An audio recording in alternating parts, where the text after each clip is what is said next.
कहा जाता है श्रीमद् भगवद गीता सिर्फ एक धर्म के लिए नहीं है, बल्कि इसे धरती का इंसान को पढ़ना और समझना चाहिए ताकि वो अपनी जिंदगी में सुख, शांति और सफलता को प्राप्त कर सके।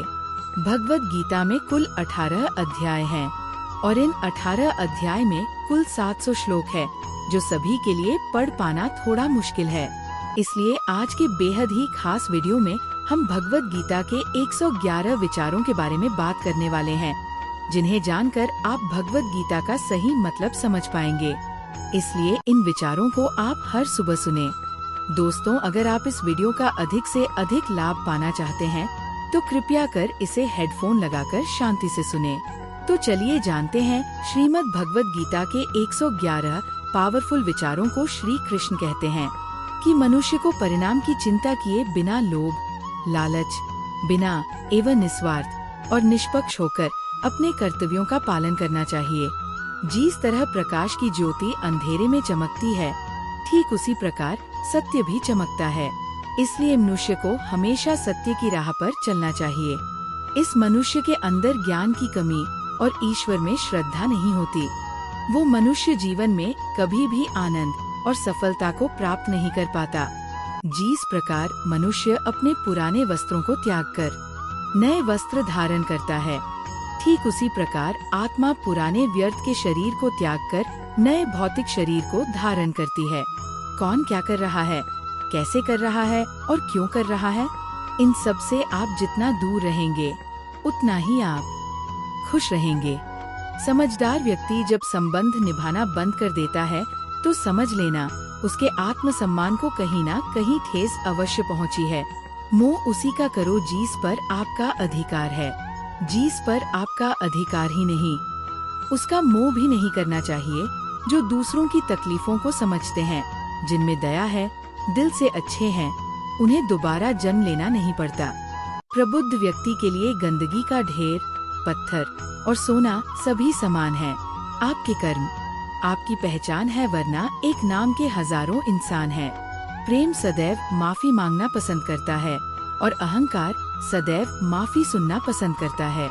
विषयों के बारे में सोचते रहने से मनुष्य को उनसे आसक्ति हो जाती है। इससे उनमें कामना यानी पैदा होती है और कामनाओं में बिगनाने से क्रोध की उत्पत्ति होती है। सदैव संदेह करने वाले व्यक्ति के लिए प्रसन्नता ना इस लोक में है, ना ही कहीं, और कर्म वह फसल है जिसे इंसान को हर हाल में काटना ही पड़ता है। इसलिए हमेशा अच्छे बीज बोए ताकि फसल अच्छी हो। जो होने वाला है वो होकर ही रहता है और जो नहीं होने वाला वो कभी नहीं होता। ऐसा निश्चय जिनकी बुद्धि में होता है उन्हें चिंता कभी नहीं सताती। अच्छे कर्म करने के बावजूद भी लोग केवल आपकी बुराइयां ही याद रखेंगे। इसलिए लोग क्या कहते हैं इस पर ध्यान मत दो। तुम अपना कर्म करते रहो। जितना हो सके खामोश ही रहना अच्छा है, क्योंकि सबसे ज्यादा गुनाह इंसान से उसकी जुबान ही करवाती है। गीता में भगवान श्री कृष्ण कहते हैं कि हे अर्जुन, अपने परम भक्तों जो हमेशा मेरा स्मरण या एक चित्त मन से मेरा पूजन करते हैं, मैं व्यक्तिगत रूप से उनके कल्याण का उत्तरदायित्व लेता हूँ। हे पार्थ, जो लोग भक्ति में श्रद्धा नहीं रखते वो मुझे प्राप्त नहीं कर पाते, अथवा इस भौतिक जगत में जन्म मृत्यु के मार्ग पर वापस आते रहते हैं। मौन सबसे अच्छा उत्तर है किसी ऐसे व्यक्ति के लिए जो आपके शब्दों को महत्व नहीं देता। बदल जाओ वक्त के साथ या फिर वक्त बदलना सीखो। मजबूरियों को मत कोसो, हर हाल में चलना सीखो। किसी काम की चिंता करना ठीक है, पर चिंता इतनी भी नहीं होनी चाहिए कि वो काम ही बिगड़ जाए। अच्छी नियत से किया गया काम कभी व्यर्थ नहीं जाता और उसका फल आपको जरूर मिलता है। श्री कृष्ण कहते हैं कि मैं किसी का भाग्य नहीं बनाता, हर कोई अपना भाग्य खुद बनाता है।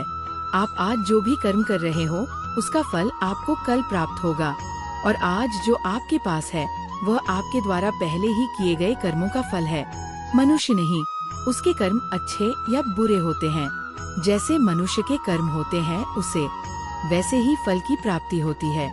तुम्हें सिर्फ अपने कर्म करने का अधिकार है, किंतु कर्म के फलों के तुम अधिकारी नहीं हो। तुम ना तो कभी अपने आप को अपने कर्मों के फल का कारण मानो नहीं, कर्म ना करने में आसक्त हो जाओ। सही कर्म वो नहीं है जिसके परिणाम हमेशा सही हो, अपितु सही कर्म वो है जिसका उद्देश्य कभी गलत ना हो। संसार में कोई भी मनुष्य सर्वगुण संपन्न नहीं होता, इसलिए कुछ कमियों को नजरअंदाज करके रिश्ते बनाए रखिए। पूर्णता के साथ किसी और के जीवन की नकल करके जीने की तुलना में अपने आप को पहचान कर अपूर्ण रूप से जीना बेहतर है। जब भविष्य धुंधला पड़ने लग जाता है, तब आपको अपने वर्तमान में ध्यान केंद्रित करने की आवश्यकता है। कोशिश कर हल निकलेगा, आज नहीं तो कल निकलेगा। अर्जुन के तीर साथ मरुस्थल से भी चल निकलेगा। जीवन की सबसे बड़ी गलती वही होती है जिस गलती से हम कुछ सीख नहीं पाते। जब हमारा मन कमजोर होता है तो परिस्थितियाँ समस्या बन जाती है, और जब हमारा मन स्थिर होता है तब परिस्थितियाँ चुनौती बन जाती है, और जब हमारा मन मजबूत होता है तब परिस्थितियाँ अवसर बन जाती है। मनुष्य की मानवता उसी वक्त नष्ट हो जाती है जब उसे दूसरों के दुखों पर हंसी आने लगती है। भारतवंशी शरीर में रहने वाले का वध कभी नहीं किया जा सकता। अतत में किसी भी जीव के लिए शोक करने की आवश्यकता नहीं है। समय यही सिखाता है कि जिंदगी किसी का इंतजार नहीं करती और न ही किसी के लिए रुक सकती है। जिंदगी खेलती भी उसी के साथ है जो खिलाड़ी बेहतरीन होता है। दर्द सबके एक जैसे हैं, मगर हौसले सबके अलग अलग हैं। कोई हताश होके बिखर जाता है तो कोई संघर्ष करके निखर जाता है। मनुष्य को अपने कर्मों से संभावित परिणामों से प्राप्त होने वाली विजय पराजय, लाभ या हानि, प्रसन्नता या दुख इत्यादि के बारे में सोचकर चिंता से ग्रस्त नहीं होना चाहिए। यदि आप अपनी गलतियों से कुछ सीखते हैं तो गलतियाँ सीढ़ियाँ है, और नहीं सीखते तो गलतियाँ सागर है। निर्णय आपका है, चढ़ना है या डूबना है। समस्याएं इतनी ताकतवर नहीं होती जितना कि हम उन्हें मान लेते हैं। कभी सुना है कि अंधेरे में सुबह को होने ही नहीं दिया। गलतियाँ ढूंढना गलत नहीं है, बस शुरुआत खुद से होनी चाहिए, जरूरी नहीं हर बार आपके शब्दों को सही समझा जाए। इसलिए कभी कभी चुप रहना ही ज्यादा बेहतर होता है। जो जितना अधिक शांत होता है वो उतनी ही गहराई से अपनी बुद्धि का प्रयोग कर सकता है। निंदा से घबराकर अपने लक्ष्य को कभी ना छोड़े, क्योंकि लक्ष्य मिलते ही निंदा करने वालों की राय बदल जाती है। आपकी हार और जीत आपकी सोच पर निर्भर करती है, इसलिए मान लो तो हारी होगी और ठान लो तो जीत ही होगी। सबसे समझदार और स्थिर बुद्धि वाला वही व्यक्ति है जो सफलता मिलने पर इनकार में नहीं आता और विफल होने पर गम में नहीं डूबता। प्रशंसा हो रही हो तो ज्यादा सावधान रहने की जरूरत है। जीवन में कभी भी किसी से अपनी तुलना मत कीजिए। आप जैसे हैं सर्वश्रेष्ठ है। मनुष्य अपने विश्वास से निर्मित होता है। जैसा वो विश्वास करता है वैसा वो बन जाता है। जिसने मन को जीत लिया उसके लिए मन सर्वश्रेष्ठ मित्र है, किंतु जो ऐसा नहीं कर पाया उसके लिए उसका मन उसका सबसे बड़ा शत्रु बन जाता है। नकारात्मक विचारों का आना तय है, परंतु ये आप पर निर्भर करता है कि आप उन्हें कितना महत्व देते हैं। हमेशा याद रखना, बेहतरीन दिनों के लिए बुरे दिनों से लड़ना पड़ता है। जीवन में कुछ भी स्थायी नहीं है, इसलिए स्वयं को अधिक तनावग्रस्त न करें, क्योंकि परिस्थितियां चाहे कितनी भी खराब क्यों ना हो बदलेंगी। जरूर संसार में परेशानी देने वाली की हस्ती कितनी भी बड़ी क्यों ना हो, पर भगवान की कृपा दृष्टि से बड़ी कभी नहीं हो सकती। प्रेरणा का सबसे बड़ा स्रोत आपके अपने विचार है, इसलिए बड़ा सोचें और खुद को जीतने के लिए हमेशा प्रेरित करें। जिसने मन को जीत लिया है उसने पहले ही परमात्मा को प्राप्त कर लिया है, क्योंकि उसने शांति प्राप्त कर ली है। ऐसे मनुष्य के लिए सुख, दुख, सर्दी, गर्मी और मान अपमान एक जैसे होते हैं। मुश्किलें केवल बेहतरीन लोगों के हिस्से में ही आती हैं, क्योंकि वही लोग उसे बेहतरीन तरीके से अंजाम देने की काबिलियत रखते हैं। कोई कुछ भी कहे, बस अपने आप को शांत रखो, क्योंकि सूरज कितना भी तेज क्यों ना हो, समुद्र सूखता नहीं है।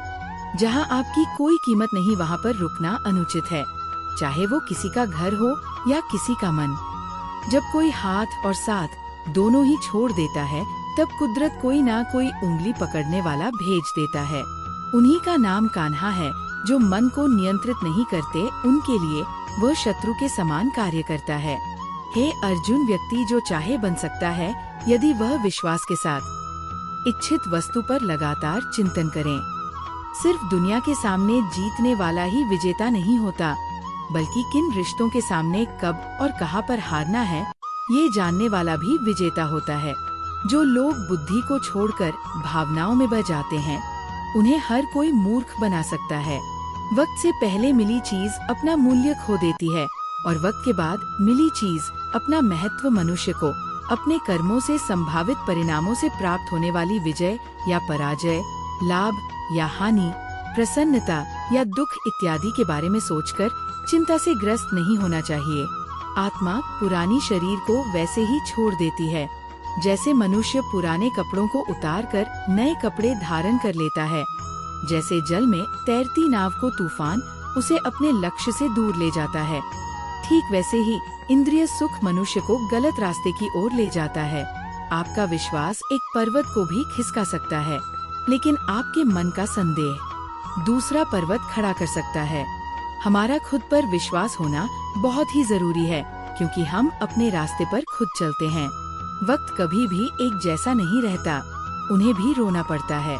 जो भी वजह दूसरों को रुलाते हैं, अपने इच्छा शक्ति के माध्यम से अपने आप को नई आकृति प्रदान करें।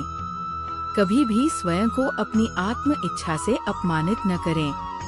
इच्छा एकमात्र स्वयं का मित्र होता है और इच्छा ही एकमात्र स्वयं का शत्रु भी। अपनी पीड़ा के लिए संसार को दोष मत दीजिए, अपने मन को समझाओ। तुम्हारे मन का परिवर्तन ही तुम्हारे दुखों का अंत है। खुद को कमजोर कभी नहीं समझना चाहिए। अगर आप करते हो, टूटने का प्रयास करो। लड़ो पूरी निष्ठा से अपना कर्तव्य, अपना कर्म निभाव, बाकी सब मुझ पर छोड़ दो।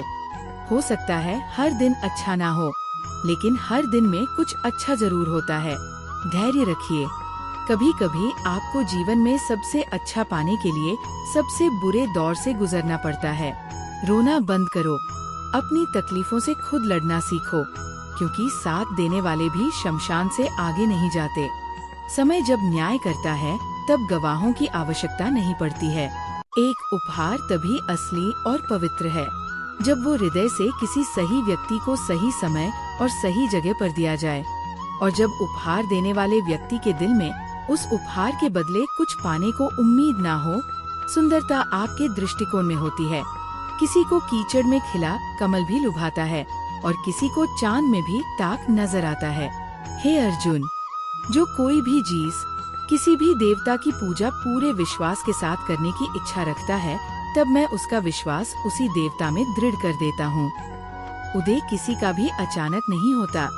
सूर्य भी धीरे धीरे निकलता है और ऊपर चढ़ता है। धैर्य और तपस्या जिसमें है, वही संसार को प्रकाशित कर सकता है। हे अर्जुन, स्वर्ग प्राप्त करने और वहाँ कई वर्षों तक वास करने के पश्चात एक असफल योगी का पुनः एक पवित्र और समृद्ध कुटुंब में जन्म होता है। शब्द उतनी ही बाहर निकलने चाहिए, चले वापस भी लेना पड़े तो खुद को तकलीफ ना हो। मन अशांत हो तो उसे नियंत्रित करना कठिन है, लेकिन अभ्यास से इसे वर्ष में किया जा सकता है। अहंकार और संस्कार में फर्क है। अहंकार दूसरों को झुकाकर खुश होता है, संस्कार स्वयं झुककर खुश होता है। सेवा सबकी करो, मगर आशा किसी से मत रखो, क्योंकि सेवा का सही मूल्य ईश्वर ही दे सकते हैं। जब सत्य की असत्य से लड़ाई होगी तो सत्य अकेला खड़ा होगा और असत्य की फौज लंबी होगी, क्योंकि असत्य के पीछे मूर्खों का झुंड भी होगा। अकेले रहना तुम्हें यह भी सिखाता है कि वास्तव में तुम्हारे पास स्वयं के अलावा और कुछ भी नहीं। जब परिवार के सदस्य प्रिय लगने लगे और पराये अपने लगने लगे तो समझ लीजिए कि विनाश का समय आरंभ हो गया है। क्रोध आने पर चिल्लाने के लिए ताकत नहीं चाहिए, मगर क्रोध आने पर चुप रहने के लिए खूब ताकत चाहिए होती है। जो आपका है वो आपको मिलकर ही रहेगा, तो चाहे उसे छीनने के लिए पूरी कायनात एक हो जाए। दो प्रकार के व्यक्ति संसार में स्वर्ग से भी उपस्थित होते हैं। एक वो जो शक्तिशाली होकर भी क्षमा कर देते हैं, और दूसरे वो जो दरिद्र होकर भी कुछ दान करते हैं। प्रेम शरीर या सुंदरता को देखकर नहीं होता, प्रेम हृदय से होता है। जादू हृदय मिल जाए, वही प्रेम जन्म लेता है। किसी भी व्यक्ति को अच्छे से जाने बिना दूसरे की बातें सुनकर उसके प्रति कोई धारणा बना लेना मूर्खता है। अगर साफ नियत से मांगा जाए तो ईश्वर नसीब से बढ़कर देता है। जो हुआ वह अच्छा हुआ, जो हो रहा है वो अच्छा हो रहा है, जो होगा वो भी अच्छा ही होगा। मेरा तेरा छोटा बड़ा अपना पराया मन से मिटा दो, फिर सब तुम्हारा है और तुम सबके हो। जब भी विनाश होने का प्रारंभ होता है, शुरुआत वाणी के संयम खोने से होती है। जीवन में सब कुछ खत्म होने जैसा कुछ भी नहीं होता। हमेशा एक नई शुरुआत हमारा इंतजार कर रही होती है। जीवन में यदि खुश रहना है तो अधिक ध्यान उस चीज पर दे जो आपके पास है, उस चीज पर नहीं जो दूसरों के पास है। उस दिन हमारी सारी परेशानियां खत्म हो जाएंगे। जिस दिन हमें यकीन हो जाएगा कि हमारा सारा काम ईश्वर की मर्जी से होता है। विपत्ति में धैर्य, वैभव में दया और संकट में सहनशीलता ही श्रेष्ठ व्यक्तियों का लक्षण है। जो व्यक्ति स्पष्ट और सीधी बात करता है उसकी वाणी कठोर जरूर होती है, लेकिन वह कभी किसी के साथ छल नहीं करता। जो अच्छा लगे उसे ग्रहण करो, जो बुरा लगे उसका त्याग। फिर चाहे वो विचार हो, कर्मों या मनुष्य बुराई बड़ी हो या छोटी, हमेशा विनाश का कारण बनती है, क्योंकि नाव में छेद छोटा हो या बड़ा नाव को ही डुबो देता है। अपने परम भक्तों जो हमेशा मेरा स्मरण या एक चित्त मन से मेरा पूजन करते हैं, मैं व्यक्तिगत रूप से उनके कल्याण का उत्तरदायित्व लेता हूँ। जो दान बिना सत्कार के कुपात्र को दिया जाता है वह तमस दान कहलाता है। परिवार और समाज दोनों ही बर्बाद होने लगते हैं जब समझदार मौन और ना समझ बोलने लगते हैं। आप वापस नहीं जा सकते और शुरुआत को नहीं बदल सकते, लेकिन आप चाहे वहीं से शुरू कर सकते हैं और अंत को अवश्य बदल सकते हैं। जब उम्मीदें टूटने लगे, कोई रास्ता दिखाई ना दे तो एक बार भगवद गीता की शरण